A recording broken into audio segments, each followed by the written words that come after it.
Vamos abrir então em Êxodo 12, verso 14. Em nome de Jesus. Aleluia. Êxodo 12, verso 14. Diz assim: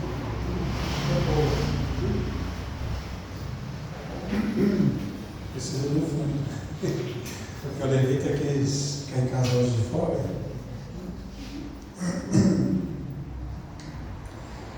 Amém? Amém, amém? Diz assim o verso 14: E este dia vos será por memória, e celebrar-o-eis por festa ao Senhor. Nas vossas gerações o celebrareis por estatuto perpétuo. Amém? Amém. Maravilhoso. Essa é a Páscoa do Senhor, uma celebração. Aleluia. Uma celebração de que festa, pastor? Não é essa do chocolate. Nós vamos ver hoje aqui nesta noite a festa ao qual nós cristãos comemoramos a Páscoa de Jesus Cristo. Aleluia. A Bíblia diz em Êxodo, através da vida de Moisés, que a Bíblia tinha uma promessa para o povo de Israel. A Bíblia tinha uma promessa ao qual Deus prometeu ao povo de Israel que estava escravizado no Egito. O povo vivia sofrendo no Egito através de Faraó, que o castigavam constantemente, fazendo-os trabalhar todos os dias. Toda a sua geração, todos os seus filhos trabalhavam para o Egito, para Faraó, para construir seus palácios, para construir aquilo que o rei gostava, aquilo que o rei precisava naquela época. Por causa disso, o povo foi muito humilhado, o povo foi muito maltratado por Faraó. E o povo, por passar muitos anos sendo escravo no Egito, a Bíblia diz que o povo clamou a Deus. O povo clamou a Deus porque não aguentava mais o que estava passando. Eu quero já adiantar algo para você. Quando você estiver passando por um sofrimento, por uma dor, que muitas das vezes você se sente injustiçado, por uma dor a qual tem gerado em você ano após anos uma tristeza profunda dentro do seu coração, dentro da sua casa, dentro da sua família, algo que tem muitas das vezes maltratado o seu íntimo, a sua comunhão, o seu modo de viver. Eu quero dar uma dica a você essa noite: clame ao Senhor. Aleluia. Porque foi assim que o povo de Israel fez. O povo vinha sofrendo ano após ano, vivendo como escravo. Tudo que trabalhava, nada era deles. Vivia simplesmente para o que comer. Mas o povo se cansou disso. O povo então ele clama ao Senhor. A Bíblia diz que após o povo clamar ao Senhor, a Bíblia diz que Deus ouviu o clamor do povo. É Deus. E clamar não é falar. Se você colocar no dicionário aí, clamar é gritar. É Jesus. Clamar é você trazer da alma do seu espírito algo profundo ao qual Deus vai se atentar na sua voz. Vou fazer uma comparação para que você possa entender. Um filho, quando ele é criança, quando ele é pequeno, o filho ele tem alguns costumes de chorar. Mas nós, como pai e mãe, nós sabemos quando o choro ele é fingido ou quando o choro ele é real, sim ou não? Nós sabemos quando o filho está chorando por birra ou quando o filho está realmente chorando, ressentido por alguma coisa. Da mesma forma é Deus comigo com você. Deus sabe quando você fala a Ele e sabe quando eu e você clamamos a Ele.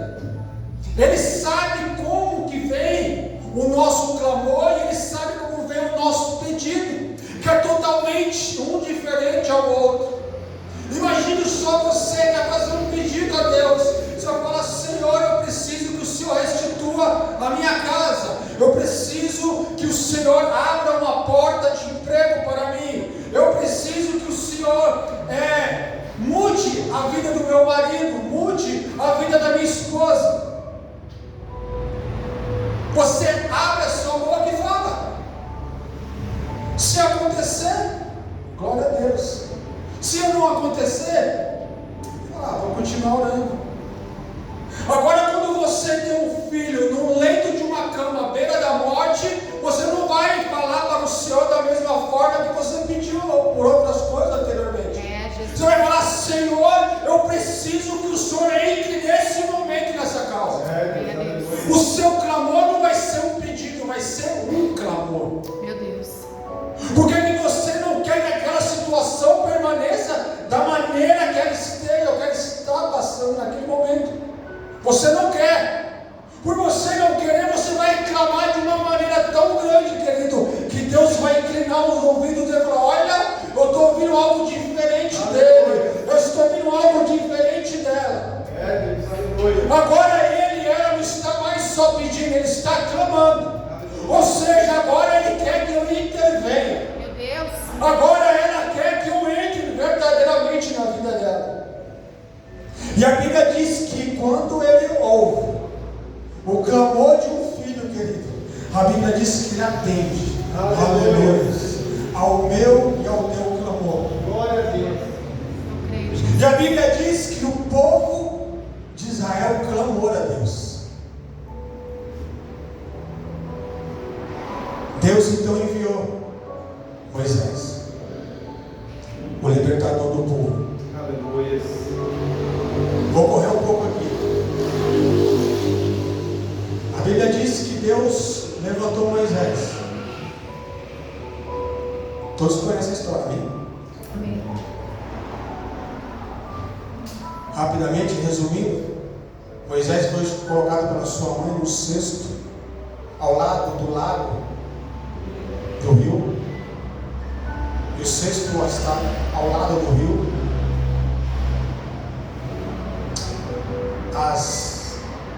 As mulheres que serviam as filhas de Faraó ouviram o choro da criança. Outra vez nós ouvimos que a mãe de Moisés colocou ele no cesto e colocou no rio, e o rio foi levando. Mas essa não é a verdadeira história. Por mais que muitas das vezes nós até outro dia acreditávamos nisso, mas o texto não diz que ela colocou ele ao rio e o rio levou. O texto diz que o texto foi colocado ao lado da mar, colocado na margem do rio. E a Bíblia diz que as amas, as mulheres que serviam a filha de Faraó, ouviram a voz da criança chorando. Então elas pegaram a criança e levaram até a filha de Faraó, que se compadeceu daquela criança, tomou para si. Deus já preparando a libertação do povo através do clamor. O povo tinha clamado que não queria mais viver como escravo. Deus então providenciou o seu resgate, a sua libertação através de Moisés. Foi de um dia para a noite? Não é porque nós iremos clamar hoje, Deus é obrigado a fazer amanhã, ou Deus é obrigado a fazer agora. O que eu disse para você é que quando eu e você clamamos, Deus ouve. E quando só basta Deus ouvir, irmão. Quando o nosso filho está em apuro, ele grita. Você sabe se ele está em apuro ou não. E quando ele grita, opa, vou atender, porque algo está diferente. É a mesma coisa a Deus. Deus ouviu o clamor, mas falou: olha, calma aí, eu escutei. Vou providenciar a sua saída deste lugar. O que Deus está dizendo para você essa noite é: vou providenciar a tua saída desse lugar de cativeiro. Vou providenciar a saída do cativeiro. Vou providenciar a saída da tua tristeza. Glória a Deus. Aleluia. do teu sofrimento. Sou eu hoje que vou fazer isso na tua vida, diz o Senhor. Aleluia. Eu não vou te apontar, mas Deus vai falar com você. Aleluia. A Bíblia então, Deus levantou então Moisés. Moisés era uma criança. Moisés cresceu nas tradições egípcias. Moisés cresceu na cultura egípcia. Moisés cresceu junto à mesa de Faraó. Olha que incoerência. Moisés, o libertador do povo que está sofrendo, cresce dentro do lugar onde trazia opressão ao seu povo, no meio de Faraó. Olha como Deus faz. A Bíblia diz que Moisés ele cresce. Quando Moisés cresce, atinge uma faixa etária adulta, ele começa a ver o sofrimento do povo. Ele começa a ver o povo sofrendo, os castigos que Faraó trazia. E Moisés então vai se compadecendo do sofrimento, do que ele estava vendo. Só que o povo já tinha clamado a Deus. E Deus ainda iria colocar o seu plano em ação. Ainda não colocou, mas estava trabalhando para assim o fazer. E o que eu quero dizer para você essa noite é: quando Deus ouve o meu clamor e o seu, Ele começa a trabalhar ao meu e ao teu favor. Aleluia, Jesus. É assim que Deus faz. Creio, Deus. Ele trabalha. Quando Deus, eu gosto muito dessa frase. Quando Deus está calado, Ele está trabalhando. Por quê? Quando nós estamos trabalhando, não tem tempo de nós ficarmos conversando. Eita. Ou nós conversamos, papeamos, ou nós trabalhamos. E com Deus não é diferente. Tem hora que Ele está falando comigo e com você, tempos e tempos. Revela o irmão, revela a irmã, traz a palavra, vai falando com você, vai te orientando, vai te mostrando qual é o caminho, vai te mostrando qual é a maneira que você deve agir, qual é a maneira que você não deve, vai abrindo as portas. Deus vai agir de várias maneiras comigo e com você, mas vai chegar o momento que Deus vai se calar.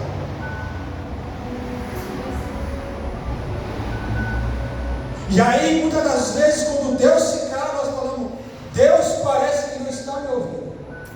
Deus parece que não está vendo o que eu estou passando dentro da minha casa.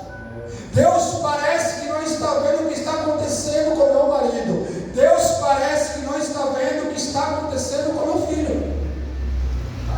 E Deus calado. Meu Deus. E quando você se sentir, quando você estiver nessa situação, lembre-se do dia de hoje. Deus está calado, mas Ele está trabalhando. Aleluia. E quando Deus está trabalhando, irmão, é o que importa. Glória a Deus. Ele não precisa falar. Ele pode trabalhar.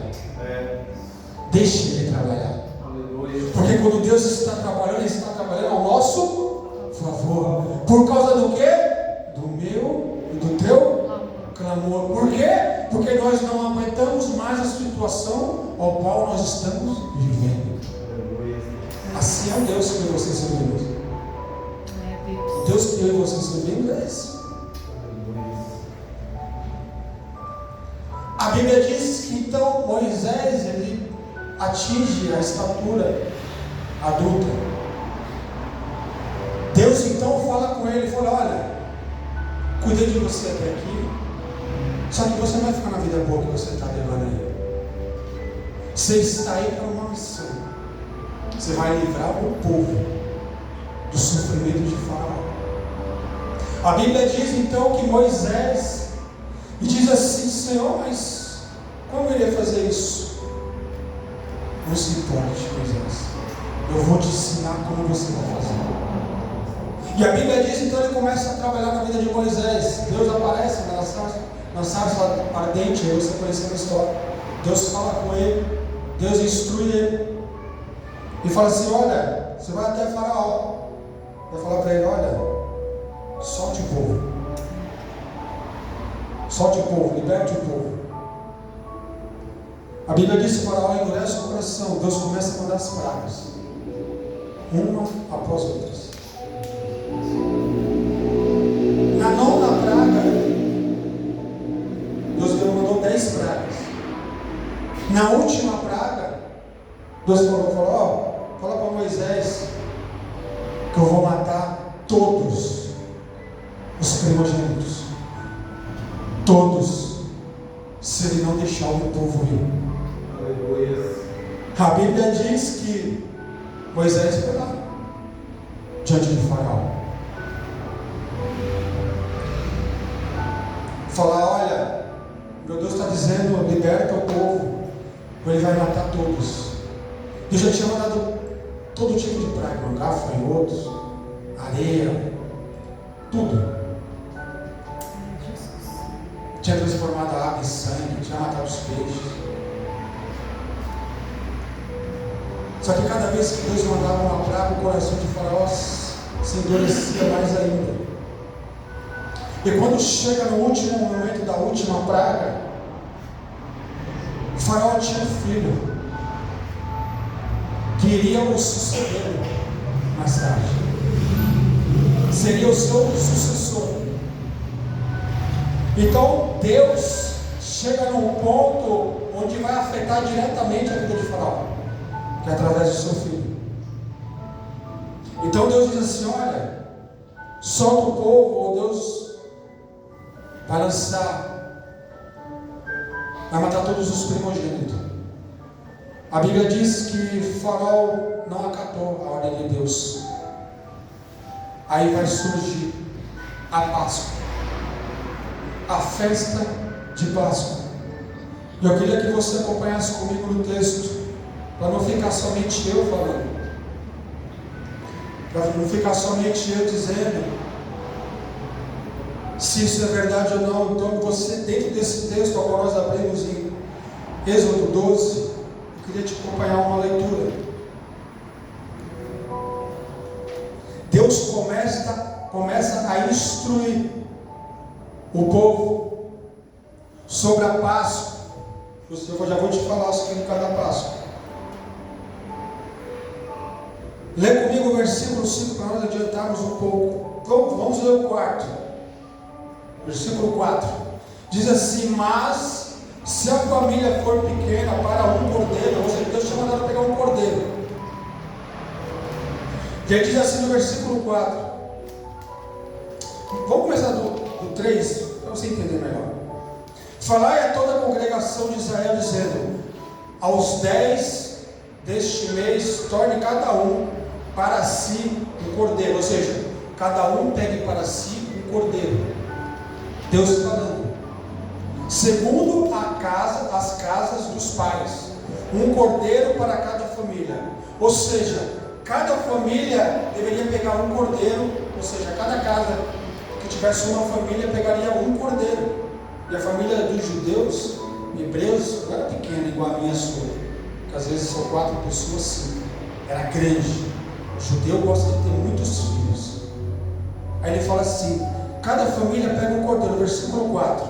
Mas se a família for pequena para um cordeiro, ou seja, se o cordeiro, a família é pequena para um cordeiro, então tome um só com seu vizinho perto de sua casa, conforme o número das almas, cada um conforme o seu comer, fareis a conta conforme o cordeiro. Ou seja, se o cordeiro é muito grande para uma família e a outra é pequena, junte-se. Eita Deus. Para que todos possam comer junto. Eu quero trazer um princípio para você. Quando Deus trouxer a bênção para a sua vida, para dentro da sua casa, ei, meu irmão, não seja egoísta, não fique só você com a bênção. Sabe o que você vai fazer? Vai compartilhar com o seu vizinho. Glória a Deus. Fala assim, ei vizinho, ó, Deus atuou aqui na minha família, transformou a minha casa, meu marido, meu esposo, meus filhos, pode transformar o seu também. Você quer? Vem aqui e compartilha comigo. Glória a Deus. Vem aqui e junte-se a mim. É isso que Deus está dizendo para mim e para você. Se a família é pequena, Se olha para o seu irmão, traga ele para comer com você, para participar do cordeiro. Vamos continuar lendo. O cordeiro ou cabrito será sem mácula. O que é sem mácula, pastor? Sem mancha, sem defeito. O macho, aí Deus instrui, irmão, como Deus é. Deus, presta atenção. Da mesma forma que Deus instrui ele de como eles vão fazer com o cordeiro, desta mesma forma Deus faz comigo e com você. As revelações de Deus, elas não são desorientadas. Por exemplo, o pastor, o evangelista, o profeta, a mulher de oração, o homem de oração, trouxe algo de Deus para a sua vida, revelou você, falou algo da parte de Deus para você, você não pode sair do culto falando, não entendi o que Deus falou comigo. Meu Deus. Você não pode.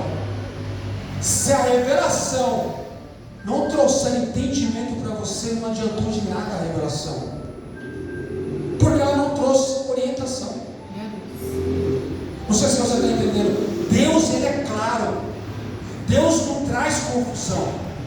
Deus diz assim: olha, o cordeiro ou o cabrito será sem mancha. Ou seja, não vai ter dúvida. É um cordeiro sem mancha, sem mácula e sem defeito. Ou seja, se você vai pegar um cordeiro, você vai saber que ele tem que ser perfeito. Sim ou não? É um cordeiro perfeito. Olha como Deus é. Macho de 1 ano, não é de 2 anos, não é de 5 anos, não é de 6 meses, é de 1 ano. É a instrução de Deus.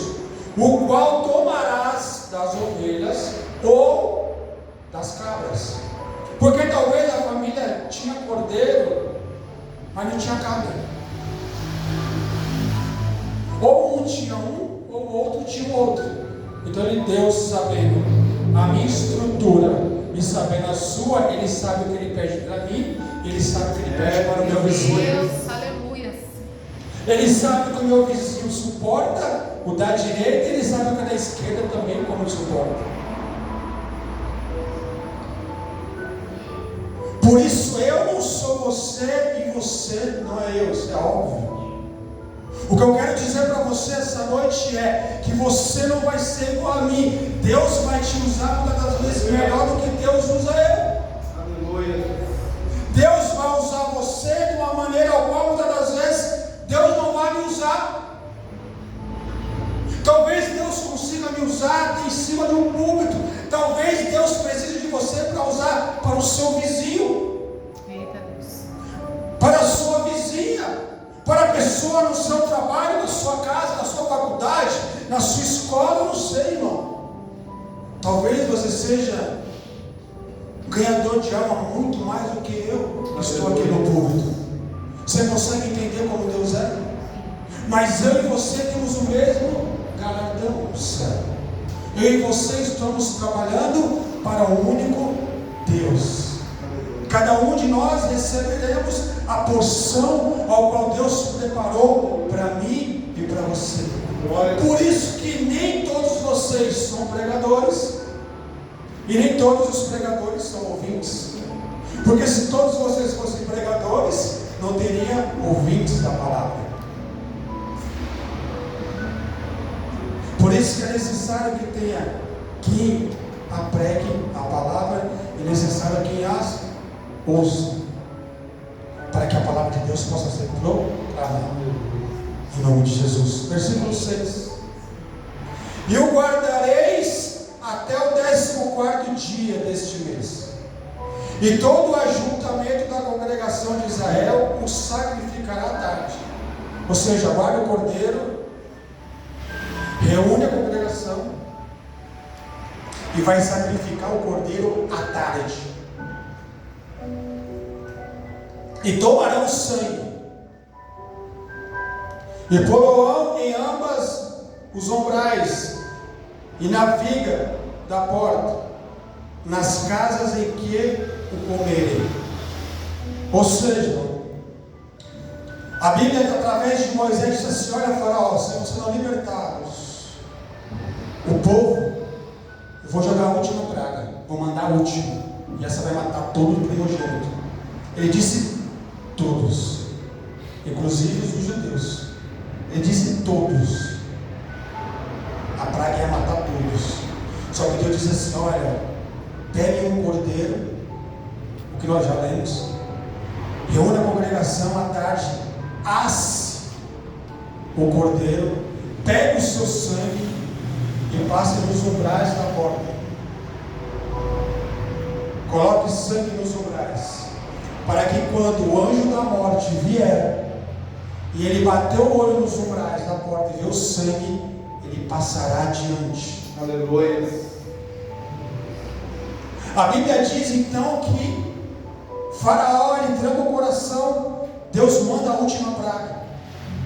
Assim o anjo da morte vem e começa a rodear todo o Egito. E a Bíblia diz que o anjo da morte ele vai passando de casa em casa.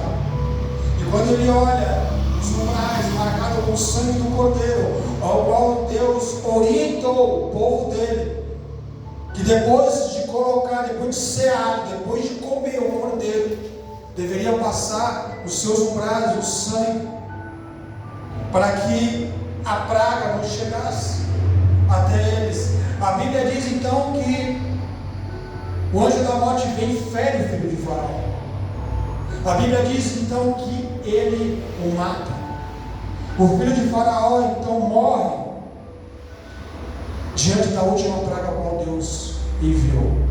A Bíblia diz então que Faraó fica revoltado e então diz assim, que liberte o povo. E quando Faraó diz então liberte o povo, Deus fala no texto que nós lemos. Lê comigo no versículo 11. Só para você entender, querido, como Deus é na minha e na sua vida. O verso 11 diz assim, no mesmo capítulo 12: assim pois o comereis os vossos... Assim pois o comereis. 2 pontos. Não sei como é que está na sua Bíblia, mas o meu está assim: assim pois o comereis. 2 pontos.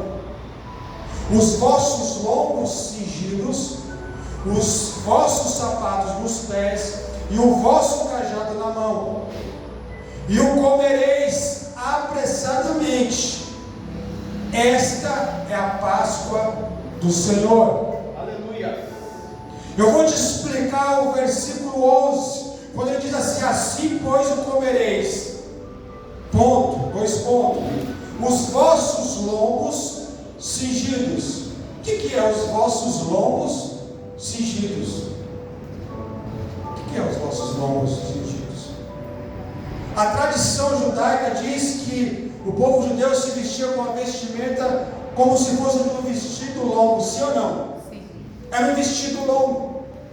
E todos aqueles escravos que trabalhavam, para eles trabalharem com um vestido longo, eles não podiam manejar o trabalho, nem braçal, nem andar rapidamente. O que é cingir os lombos? Ele pegava os vestidos, recolhiam até acima do joelho, amarrava acima do joelho, arregaçava as mangas, e quando eles faziam isso, eles estavam prontos para o trabalho.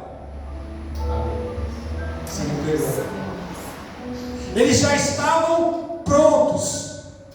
Olha o que o texto diz: os vossos lombos cingidos, ou seja, prontos para o trabalho. Aleluia. Eles não estavam despreparados para trabalhar, eles estavam prontos. Então Deus diz assim: olha, presta atenção na revelação, irmão. Os vossos lombos cingidos, preparados, prontos. Aleluia. Os vossos sapatos nos pés e os vossos cajados na mão. E ele diz assim: e o comereis apressadamente. Comereis o que? O cordeiro. Cinja os seus lombos, esteja pronto. O que Deus está dizendo para mim aqui, para você essa noite, irmão, esteja pronto para aquilo que Deus vai preparar na sua vida. Deus, aleluia. Deus está dizendo: estejais pronto. Glória a Deus. Ah, estou esperando. Quem sabe um dia acontece. Meu Deus. O que Deus está dizendo para mim, você não. Você vai cingir os lombos, você vai estar pronto. Glória a Deus. Para quando acontecer, você saber como fazer. Aleluia. Aí Deus pega e orienta: ei, estejais prontos,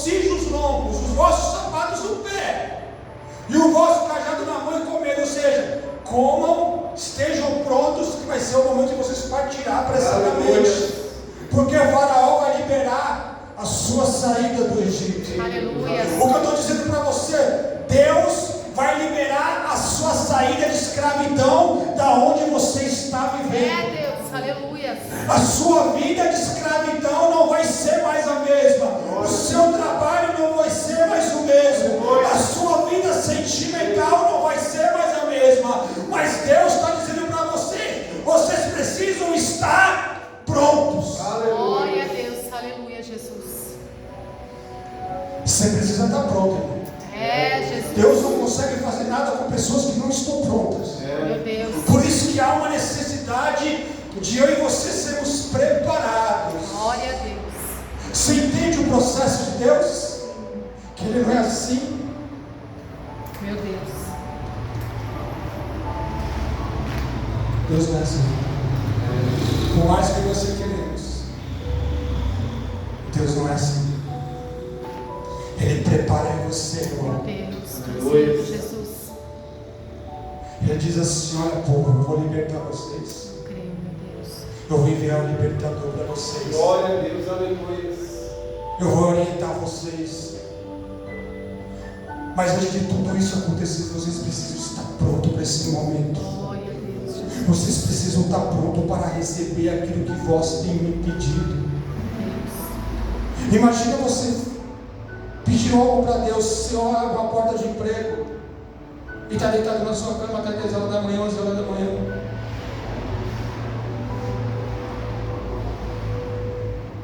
Imagina você pedindo para Deus: Senhor, eu quero ser um grande empresário. E talvez você assim dentro da sua casa não tem vontade de estudar, não tem vontade de se aperfeiçoar na sua profissão, não tem vontade de... Aí Deus fala, olha para mim, para você, fala: filho, eu quero. Aí você precisa estar pronto. Filho, eu quero. Mas você não está pronto. Senhor, eu quero. Sei, irmão. Cada um sabe do destino do seu íntimo. Cada um sabe o que tem diante de Deus. Eu e você sabemos o que tem dentro da nossa casa, dentro da nossa família. Aqui você sabe que aqui esse ministério ele preza pela família. Você sabe a situação como está dentro da sua casa, dentro da sua família. Só que para que Deus possa agir dentro dela, agir na sua vida, você precisa estar pronto. Aleluia. Porque Deus quer tirar você dessa escravidão. Deus quer tirar você desse sofrimento. Aleluia. Mas para que Deus venha tirar você desse sofrimento, dessa escravidão, Deus tem que preparar você. E Deus não vai preparar você dentro da sua casa, sem buscar Ele. Porque quem busca Ele tem orientação. Aleluia. Você consegue entender? Não é simplesmente, o pastor falou para ir para o culto. Não, irmão, não é isso. Eita Deus. Quando o pastor fala assim, irmão, você precisa cultuar, não é isso. Você precisa cultuar para que Deus possa direcionar você. Aleluia. Sabe uma bússola para quem não sabe manusear ela, é uma bússola. Eita. Você fala assim, vai para o norte, e fala, mas como é que eu faço? Cara, você tem a bússola na mão, mas eu não sei utilizar. É igual isso aqui, ó. Meu Deus. Esse aqui, ó. Tem uma Bíblia na minha casa. Você sabe utilizar ela? Não sei. Está aberta no Salmo 91, aberta lá em casa. Ai, Deus. Não sei como utilizar a Bíblia. Nem sei quem é o Deus dessa Bíblia. É assim, irmão. A gente às vezes tem tudo na mão para acontecer, mas não acontece porque a culpa está em Deus, não. Está nas minhas atitudes, na sua. Aleluia. Está nas nossas atitudes. Glória. Só que Deus tem algo maravilhoso para mim, para você essa noite. Ele te trouxe aqui porque Ele disse que vai tirar você da escravidão. Aleluia. Mas Ele está dizendo também para você: olha, eu vou te tirar da escravidão, mas para isso eu vou tratar você. Glória a Deus. Aleluia. Eu vou tratar você, vou preparar você, para que naquele dia você esteja pronto. Aleluia. Para que você esteja pronto. Para viver o quê? O novo de Deus. Aleluia. O novo de Deus naquela época para Israel era sair da escravidão e ser livres. Aleluia. Ir para uma terra onde mana leite e mel. Glória a Deus. Para uma terra abençoada. É isso que Deus quer fazer comigo e com você. Aleluia. Meu Deus. Deus então faz isso.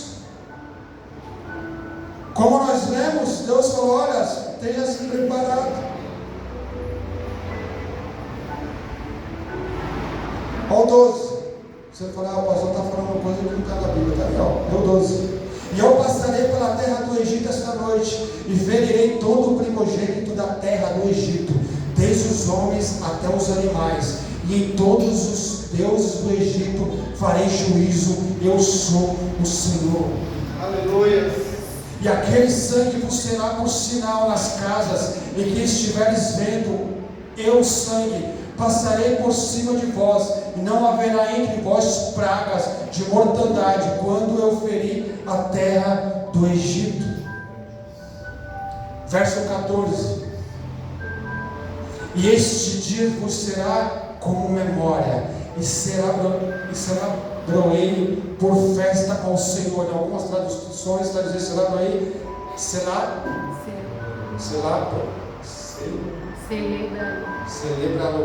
é que a minha Bíblia é diferente. Esse enrola a língua, irmãos. Então ele disse que ele vai celebrar a festa do Senhor. Ele disse que para tomar como memória a celebração da festa de Deus na Páscoa. O que significa a Páscoa? A saída da escravidão do Egito. Aleluia. Essa é a primeira Páscoa. Meu Deus. Glória a Deus. Não essa Páscoa que nós estamos vivendo hoje. Do ovo de Páscoa e chocolate é bênção, irmão. Você recebeu um ovo de Páscoa e chocolate, você comeu. É bênção você fazer isso. Glória a Deus por isso. Mas sinta diariamente que esse não é o verdadeiro significado. Aleluia. Você pode comer chocolate, isso não é pecado. Você comeu chocolate. O pecado é você não entender que o verdadeiro significado da Páscoa, Aleluia. que não é isso. Glória a Deus. Meu Deus. Rapidamente, você olha o coelho e você olha o ovo. Nada a ver. Primeiro o coelho não bota ovo. Os caras inventaram isso. Aí você faz uma pesquisa aí, você vai ver que alguns dizem que o ovo ele simboliza o nascimento. Então, certa coerência. O ovo nasce, né? Simboliza algo que está nascendo ali. Aí você fala: e o coelho? Aí você vai pesquisar mais um pouco. Aí você vê que o coelho é uma festa pagã de uma deusa grega. Uma deusa que transforma uma ave num coelho, porque a árvore não podia voar. E através dessa ave que ela transformou num coelho, essa ave, como era uma ave que botava ovos, naturalmente quando ele transformou em coelho, só para você entender o contexto, esse coelho começa a botar ovo. Mas não é um coelho, é uma ave que foi transformada pela deusa grega, eu esqueci o nome agora, que transformou num coelho. Então é uma festa pagã que foi celebrada e é celebrada até hoje em todo mundo. Mas para mim, para você, a Bíblia nos diz que a verdadeira Páscoa é essa primeira Páscoa. O Cordeiro. Rapidamente eu já vou entrar. O Cordeiro de Jesus Cristo. Aleluia. Que simboliza para mim e para você a festa de Páscoa naquela cruz. Aleluia. Glória a Deus. Aleluia. Então a primeira Páscoa, como memória, foi a libertação do povo da escravidão. Deus diz assim: faça memória, comemorando a sua saída do Egito.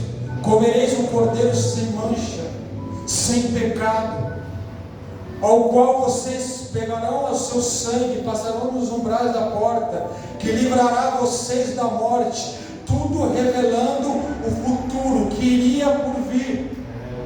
Porque se você ver, agora nós vamos entrar no Novo Testamento, onde fala de Jesus, e eu quero que você abra comigo, para que você possa entender o que Deus está trazendo para mim e para você aqui essa noite. Aqui nós não pregamos, querido, o que não é bíblico. Aleluia. Que fique claro isso para você. Glória. 1 Coríntios, capítulo 5, versículo 7. Ai, pastor, eu não sabia. Glória a Deus, você está aqui, agora você sabe. Amém. Aleluia. Glória a Deus. Aleluia. Ai, pastor, eu posso comer chocolate? Pode, irmão. Quiser trazer um Lidit para mim, pode.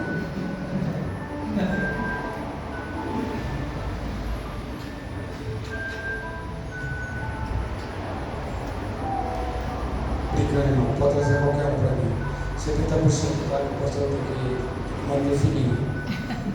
70%. Todos se encontrarão, irmãos. 1 Coríntios capítulo 5, verso 7. Cordeiro Pascual do Novo Testamento. Esse é no velho que nós falamos até agora. Vamos falar de novo? Purificai-vos, pois, do fermento velho, para que sejais uma nova massa, assim como estáis sem fermento. Porque Cristo, nossa Páscoa, foi sacrificado por vós. Aleluia. Está escrito isso na sua também? Porque Cristo, nossa Páscoa, foi sacrificado por vós. Lembra lá no Egito? O cordeiro que era? O animal foi sacrificado, foi alimentado a família, foi pego o seu sangue, colocado nos umbrais, para que a morte não chegasse até ele. Aleluia. Agora, remetendo-se para o Novo Testamento, para Jesus, antes de eu ir mais para o final do texto, quero já adiantar. Agora nós remetemos a Jesus quando ele veio sobre a terra. E Jesus agora sendo falado aqui, a primeira carta de Paulo aos Coríntios, ele sendo como nosso cordeiro, ele sendo a nossa Páscoa, foi sacrificado por nós. Ou seja, lá atrás, no Antigo Testamento, o sangue da expiação, o sangue que nos protegia, o sangue do animal, do cordeiro sem mancha, sem mácula, nos protegeu da morte. É esse mesmo Jesus vem como cordeiro, sem mancha, sem mácula, enviado por Deus, está não só nos protegendo da morte, mas está nos levando à vida eterna através do seu sangue. Aleluia. Você consegue agora entender o que é a verdadeira Páscoa? É Jesus. Você agora consegue entender qual é o significado do sangue de Jesus? Anteriormente ele nos livrou da morte, agora através da sua própria vida, não só da morte ele nos livrou, como ele nos garantiu através do seu sangue a vida eterna. Glória a Deus. Aleluia. É Deus. Glórias a ti, Senhor. Essa é a nossa Páscoa. Verdade, Deus. Glória a Deus. Aleluia. Essa é a Páscoa que nós cristãos celebramos. Aleluia. Uma promessa, irmãos. Glórias a ti. Fez por mim e por você. E olha que ele vem falando. Lembra que no início eu disse que Deus, ele nos orienta perfeitamente. Deus não nos deixa confundir. Ele já deu. Ele já mostrou o que seria o futuro. Aleluia. Veja bem como Deus é, irmãos. Em Êxodo, nem existia Jesus. Nem existia Jesus, nem se pensava em falar de Jesus. Olha como Deus é. Ei, pega um cordeiro sem mancha, sem mácula. Compartilhe com o próximo com o vizinho. E passe o seu sangue nos umbrais, que a morte não vai chegar até vocês. Deus vai estar dando a dica, olha, vai vir um maior que esse. Mas o sentido é esse. Mas o qual eu vou enviar, que é o meu filho, Ele não só vai livrar vocês da morte, Ele não só vai livrar vocês da escravidão do pecado. Porque muitas das vezes eu e vocês estamos escravizados no pecado. E a Bíblia diz que o salário do pecado é a morte. A morte física, às vezes sim, mas muitas das vezes a morte espiritual. Então a nossa paga, o salário, é nós irmos morrendo conforme nós vamos pecando. Nós vamos morrendo espiritualmente. Ou seja, não temos mais vontade de congregar, nós temos mais vontade de estar com o nosso irmão, nós temos mais vontade de fazer comunhão, nós temos mais vontade de compartilhar com o próximo, não sentimos mais a dor do outro. Isso é morrer espiritualmente. Quando eu e você quisermos ser cristão e não nos compadecermos do nosso próximo, o nosso amor está cada dia mais morrendo. Meu Deus. Nós estamos enganando a nós mesmos. Porque a Bíblia diz que você não pode amar o seu irmão ao qual você vê. Eita, Jesus. Como é que você pode me amar? Aleluia. Que nunca me viu, talvez nunca me sentiu. Como você disse que me ama? Aí Deus fala assim: e aquele que me ama faz a minha vontade. Eita, Jesus. Aí você fala assim: eu te amo, mas eu estou pecando. Aí Deus olha para você: quem me ama faz a minha vontade. E a minha vontade não é pecar. Aí você está pecando. Aí Deus te confronta. Aí o confronto não é para te deixar mais para baixo, é para olhar para você e dizer assim: você está errado, você precisa mudar. Aleluia. Aí Deus te confronta. O amor dele te constrange.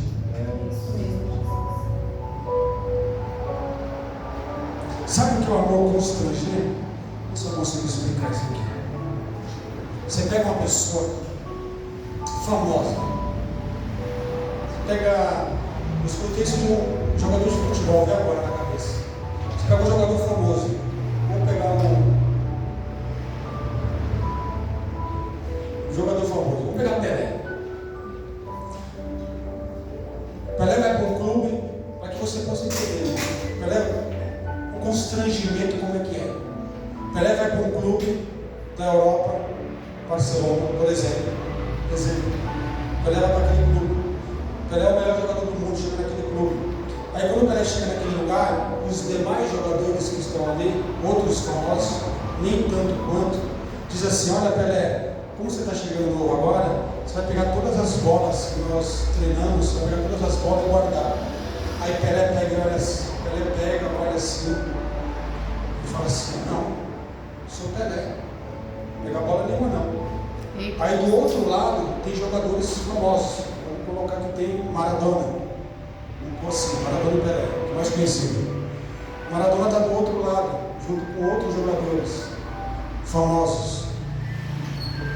Aí Pelé disse que não quer pegar as bolas. Ele fala: não, mas é de costume que chega novos, jogadores novos chegam, eles precisam pegar as bolas. Aí Pelé fala: não, mas eu vou pegar. Orgulhoso, eu vou pegar, eu sou o melhor do mundo. Meu Deus. Aí sabe o que Maradona faz? O que, Pelé? Todo mundo faz o treino, Maradona começa a pegar as bolas e recolher. E Pelé fica olhando. Maradona começa a guardar as bolas. Treino após treino. Segundo treino, final do jogo, do treino, Maradona pega as bolas e começa a guardar. Pelé então começa a falar: cara, Maradona fazendo aquilo, eu não fazendo. Pelé, ao ser constrangido porque ele não quis fazer o outro fez por ele, ele pega e vai lá e toma a frente e começa a fazer. Isso aqui é que Deus faz comigo e com você. Deus nos constrange ao ponto de eu e você falar: cara, não é certo isso. Eita, Eu Jesus. preciso melhorar. Verdade, Deus. Não é certo Deus estar fazendo isso na minha vida e eu tratando Deus de uma outra maneira. Não é certo Deus estar ainda me abençoando, me dando o fôlego da vida. Deus ainda está comigo e eu tratando Deus de qualquer jeito. Meu Deus. Não é certo da maneira que Deus está tendo misericórdia da minha vida e eu tratando Deus com desleixo. Meu Deus, assim mesmo. Não é certo. Isso é o constrangimento do amor de Deus comigo e com você. É quando nós somos constrangidos com o seu amor. Sabe o que a Bíblia diz, irmão? Por mais que você seja um pecador, a Bíblia diz que ele permanece fiel. Aleluia. Sabe o que é isso? Ele dizia assim: olha, eu continuo te amando da mesma forma que você me, mas eu não posso compactuar com o seu pecado. Aí a Bíblia diz assim que nós estamos sobre a mão poderosa de Deus. Aí a Bíblia diz assim: olha, vocês estão sob a minha mão poderosa. Aqui está a mão de Deus, nós estamos aqui embaixo. Veja bem, você estamos aqui embaixo. E Deus fala assim: nós começamos a pecar diante de Deus. Ele fala assim: filho, eu continuo te amando. E aí você começamos a pecar e fala assim: não é porque você está pecando, eu não vou deixar de te amar, eu continuo te amando. Aí você começa a pecar e nós estamos debaixo da mão de Deus. E aí nós vamos fazendo assim, quando nós vamos pecando. E ele fala: eu continuo te amando, eu continuo te amando, continuo te amando. Está vendo que a voz, quando eu não chego mais a ouvir? É Deus. Quando você estava aqui, a sua voz era audível. Continuo te amando, eu continuo te amando, eu continuo te amando. Você está indo embora. Aleluia. Lembre-se, Deus continua te amando. Quem está saindo debaixo da mão dele é você. Meu Deus. É eu. Quando, pastor, acontece isso? Quando eu e você pecamos. Quando nós não fazemos mais a sua vontade.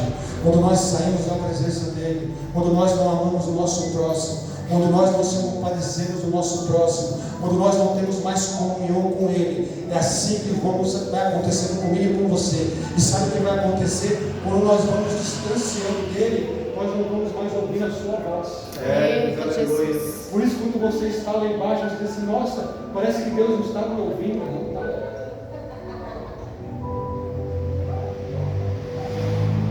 Por isso que muitas das vezes Deus não ouve eu e você, porque você está muito distante. Deus está falando, mas você está longe. Deus está tratando com você, mas você está longe. Aleluia. Você está lá embaixo. Quando você começa a chegar mais para perto de Deus, mais você começa a ouvir a voz de Deus. E quando você começa a ouvir de Deus, outra vez Deus começa a trabalhar e você começa a entender o que Deus está falando com você. E a partir daí Deus começa a mudar a sua vida. Por isso que eu digo para você: a mudança não é de um dia para a noite. Não é uma semana, não é 2 semanas. Como eu tenho o costume de dizer sempre aqui, não é entregando 2 dias ou 1 dia na semana para Deus, que Deus vai transformar 30, 40 anos de vida que você tem, 20 anos de casamento, 5 anos de casamento, 15 anos de casamento que você tem, que a vida inteira você agiu sem Deus, entregando um culto para Deus, ou 2. Você quer que Deus faça tudo isso, os seus 5, 10, 15, 20 anos, e um culto ou 2. Aleluia. Deus vai fazer. Se você vai aqui nessa noite, Deus vai fazer. Sinto muito te dizer, Deus não vai fazer. Aleluia. Nossa, pastor, nunca pensei que o Senhor dizer isso. Eu não vou mentir para você. Eu não vou trazer mentira. Eu não vou trazer mentira para você. O que eu vou dizer para você é: se você estiver sob a mão dele, você vai ouvir a voz dele, e a partir daí Deus vai trabalhar na sua vida. Glória a Deus. Aleluia. A partir de você ouvir a voz dele, lembre-se, você estava distante e agora você está voltando para a voz. Glória a Deus. Se você voltar para a voz de Deus vai te orientar o que você deve fazer. A voz de Deus. Sua voz, pastor? Não. A voz de Deus. Essa voz aqui, está aqui. Que usa eu e usa você. Se nós nos colocarmos, Ele usa eu e você para falar conosco. Essa voz bíblica, a voz de Cristo, do amor dele, vai trabalhar na sua vida.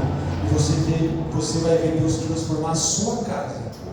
O que era anos de escravidão, anos de sofrimento, você vai ver anos de libertação e alegria. Glória a Deus. Aleluia. Porque você deixou ser cuidado por Ele. Você deixou Deus trabalhar e te orientar. Aí Deus vai trabalhar na sua vida. Amém? Entendeu o que é Páscoa? Glória a Deus. Você vai sair daqui entendido, pastor, eu entendi o que é Páscoa. Eu sabia que a Páscoa era isso. Eu achei que realmente a Páscoa era um caminho. Glória a Deus. Era um coelhinho e eu. Você vê, domingo, tudo bem que tem muita gente viajando. Mas muitas das pessoas não vão ao culto. Infelizmente. Porque elas às vezes não entendem. Quando você entende o verdadeiro significado, irmão, você dá valor para aquilo. Quando você entende o verdadeiro significado do que Cristo fez por mim e por você, você entende o que é estar dentro de um culto. Não é dentro de uma igreja, é dentro de um culto, onde você presta o seu culto a Deus. Você não vem aqui prestar o seu culto ao pastor. Você não vem aqui prestar o seu culto aos levitas que estão cantando aqui, estão entoando hinos ao Senhor. Você pode vir aqui, o dia que você me encontrar aqui, irmão, pode ter uma pessoa. Esses dias nós viemos, quinta-feira, o único espectador do banco, sabe quem era? Eu. Só tinha uma na igreja. Os levitas ali em cima, eu lá embaixo, sozinho. Eu não preciso dizer, pergunta para eles como eu estava adorando. Eu fechei meus olhos e adorei o Senhor. Aleluia. Não importa quem estava do meu lado e quem não estava. Eu vim para adorar a Deus. Glória a Deus. Não vim aqui prestar culto, o pastor tem que estar no culto, não. Eu vim aqui porque eu entendi o que ele fez naquela cruz. Sabe a palavra que ele disse naquela cruz? Pai, perdoe. Eles não sabem o que estão fazendo. Aleluia. Perdoa-se. E ao momento que eu cheguei aqui, eu fechei meus olhos e falei, Senhor, recebe o meu culto esta noite. Aleluia. Senhor, recebe a minha adoração.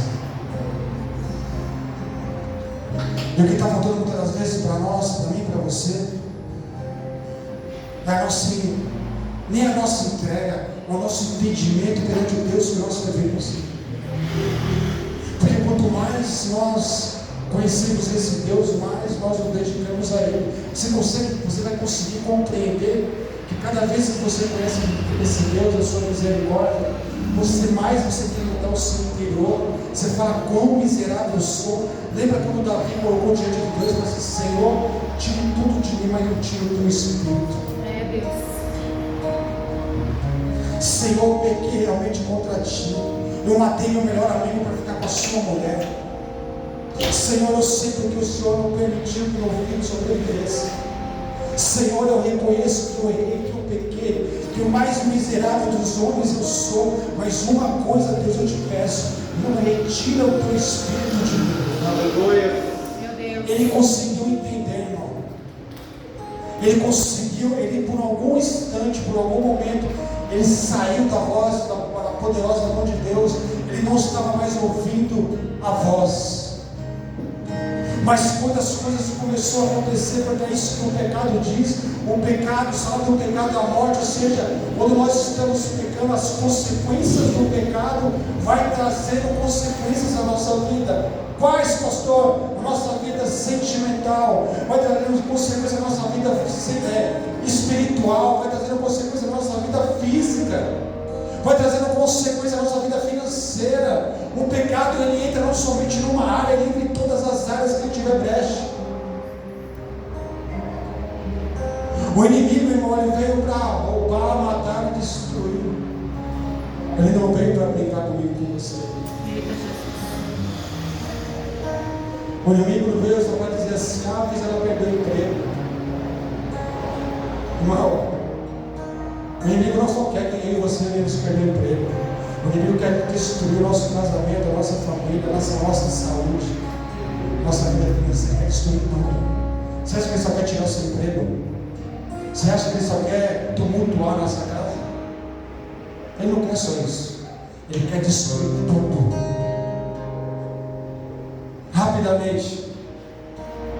Lembre-se de Jó. Só para você fazer um paralelo para você entender o que o inimigo quer fazer com um cristão. Ele disse assim para Deus: Senhor, ele só te adora porque você dá tudo para ele.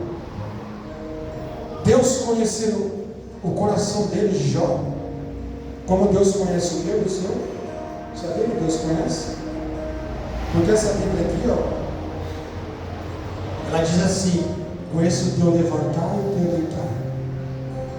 Eu conheço como você deita, como você deita, e eu conheço como você levanta. Eu sei o que está passando. Deus conhecendo aquele homem, disse assim para Satanás: Satanás, eu conheço, eu sei quem é. Aí Satanás disse assim: claro, você dá tudo para ele, você dá tudo para ela tem saúde, tem bens, os filhos são felizes, a esposa está bem, está tudo legal, ele é rico. Tira tudo que ele tem, ó, tira tudo. Quero ver ele te adorar. Não. Aí Deus fala assim: eu conheço ele, só porque eu conheço ele, eu permito, Satanás, você não tem poder, eu permito.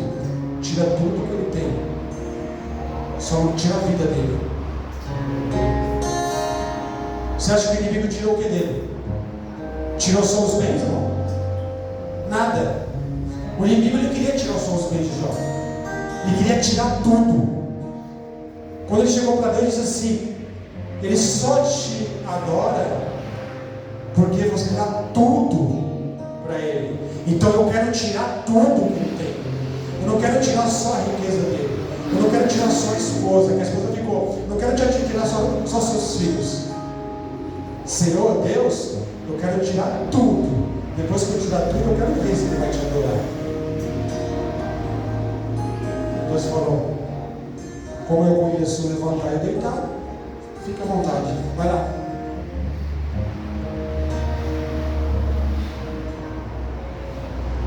Vai lá. A sua mulher diz assim: Jó, ainda vai continuar adorando esse Deus? Olha o que já diz, irmão: não eu vim, não eu vou voltar. Aleluia. Tudo que eu tinha era dele, tudo que era dele ele levou. Verdade, Jesus. Quando nós nascemos, eu e você, nós viemos com o que nesse mundo? Zero. Não sabíamos o que nosso pai tinha ou não tinha. Não sabíamos onde morávamos. Não sabia qual é a sociedade que nós vivíamos. Não sabia o meio que nós vivíamos. Não sabíamos quem eram os nossos pais. Não sabia quem éramos nada. Nós estávamos nu, irmão, entregados à sorte. Aí você cresce, eu terminando, irmão, você cresce, fica adulto e diz assim: Deus não está vendo para mim, olha onde eu nasci, olha o bairro que eu nasci, olha meus pais como eram.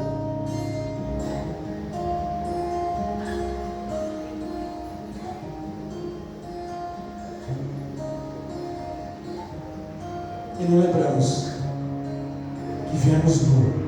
E até o dia de hoje Deus tem nos sustentado. Verdade, Jesus. Mesmo nas mais dificuldades, mais lutas que nós viemos a passar, estamos passando. Mas em todo momento Deus nos sustentou, Deus nos sustentou. Deus, aleluia. Não há nada que pague isso. Nada. Nada que pague isso. Verdade. Estávamos lá no pecado, mas Ele nos trouxe para o seu amor, nos deu um banho, lavou nossas vestes, colocou umas vestes brancas. Você que vem para cá, filho. Você tem um Pai muito amoroso. Fique de pé, em nome de Jesus. Glórias a Deus. Quero orar pela sua casa, pela sua vida.